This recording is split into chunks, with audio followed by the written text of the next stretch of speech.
தமிழ்நாட்டில் இன்னொரு ஸ்ரீஹரிகோட்டாவை உருவாக்கி கொண்டிருக்கும் இஸ்ரோவுக்கு இந்தியா முழுமைக்குமே ஒரே ஒரு ராக்கெட் ஏவுதளம் தான் இருக்கு. அந்த ராக்கெட் ஏவுதளமானது ஆந்திர பிரதேசத்தில் இருக்கக்கூடிய ஸ்ரீஹரிகோட்டாவில் இருக்கு அப்படிங்கிறது உங்க எல்லாருக்குமே தெரிஞ்ச விஷயம்தான். இந்த ஒரே ஒரு ராக்கெட் ஏவுதளத்தை நம்ம வச்சுக்கிட்டு வருங்காலத்தில் நிறைய ராக்கெட்டுகளை விண்வெளிக்கு நாம அனுப்ப முடியாதுன்னு சொல்லிட்டு இஸ்ரோ யோசிச்சிருக்காங்க.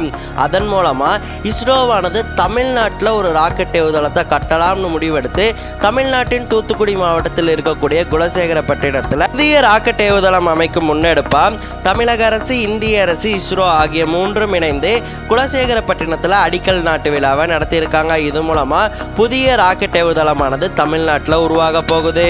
இந்த ராக்கெட் ஏவுதளமானது 2233 ஏக்கர் பரப்பளவு கொண்ட நிலத்துல உருவாக்கப்பட இருக்கு. அதோட சென்ற மாதம் ராக்கெட் ஏவுதளம் அமைக்கும் சோதனையாக இந்த குலசேகரப்பட்டினத்துல ரோகிணி RH-200 எனப்படக்கூடிய ராக்கெட்டையும் ஏவி டெஸ்டிங் பண்ணி பார்த்திருக்காங்க இஸ்ரோ.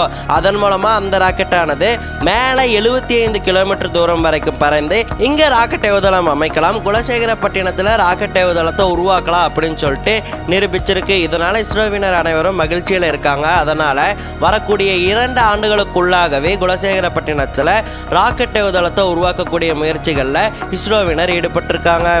எதற்காக ராக்கெட் ஏவுதளம் குலசேகரப்பட்டினத்தில் அமைக்கப்படணும்னு கேட்டீங்கன்னா, பொதுவா ராக்கெட் ஏவுதளங்கள் எல்லாமே பூமத்திய ரேகைக்கு அருகிலே தான் அமைக்கப்படணும். அப்படி அமைக்கப்பட்டாதான் பூமியோட சுழற்சி வேகத்தின் மூலியமாக அந்த ராக்கெட்டை அனுப்பும் போது அது ரொம்பவே ஸ்பீடாகி விண்வெளியை அடையும். அந்த வகையில குலசேகரப்பட்டினமும் பூமத்திய ரேகைக்கு பக்கத்தில் இருக்கு. அதோட தென் துருவத்தை நோக்கி அமைஞ்சிருக்கு. இதனாலேயே அங்க ராக்கெட்டுகளை விடும்போது பொதுவாக ராக்கெட்டுகள் செல்லக்கூடிய வேகத்தை விட 0.5 கிலோமீட்டர் அதிகமாக வேகமாக செல்லக்கூடியதுதான் இங்க ஏவப்படக்கூடிய ராக்கெட்டுகள்.